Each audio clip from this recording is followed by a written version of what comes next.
বাংলাদেশের একমাত্র স্থলবন্দর বাংলা বন্দর দিয়ে বেড়েছে দেশের সোনালী আঁশখ্যাত পাট রপ্তানির হার।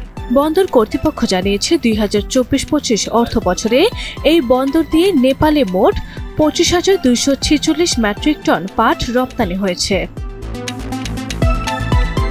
শুধু জুলাই ও আগস্ট মাসেই রপ্তানি হয়েছে ৫,৭০৮ মেট্রিক টন, যা গেল বছরের একই সময়ে প্রায় ২,৮০০ মেট্রিক টন বেশি।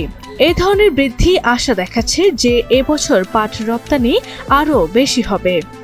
আমরা দেখতে পাচ্ছি পাটের প্রচুর পরিমাণ গাড়ি প্রতিদিন যাচ্ছে, সেই সাথে আলুও যাচ্ছে এবং এই পাট রপ্তানি হওয়ার ফলে আমাদের প্রান্তিক যে চাষিগুলো আছে, আমাদের এই অঞ্চলের চাষিগুলো, এগুলো লাভবান হচ্ছে। সেই সাথে স্থলবন্দর কেন্দ্রিক যারা ব্যবসা করতেছে সবাই লাভবান হচ্ছে। তো এই পাটের যে বিপ্লব ঘটেছে রপ্তানির ক্ষেত্রে, আমরা চাই এই বিপ্লব যেন অব্যাহত থাকে।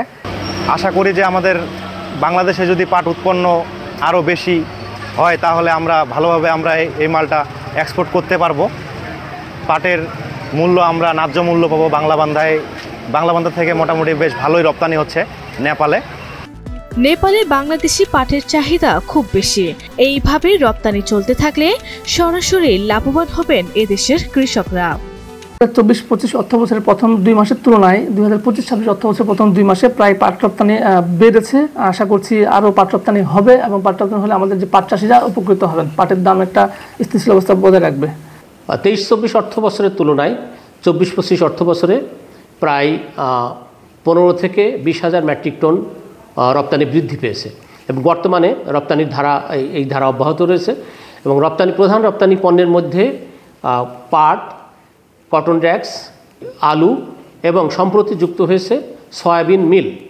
রপ্তানির এই ধারা অব্যাহত থাকলে আমরা আশা করছি যে আমাদের রপ্তানি আয় অনেক বৃদ্ধি পাবে এবং সেই সাথে রাজস্ব আয়েও এটা একটা ইতিবাচক পরিবর্তন আসবে। বাংলাদেশে বেশ কয়েকটি প্রতিষ্ঠান নেপালে এই পাট রপ্তানি করছে।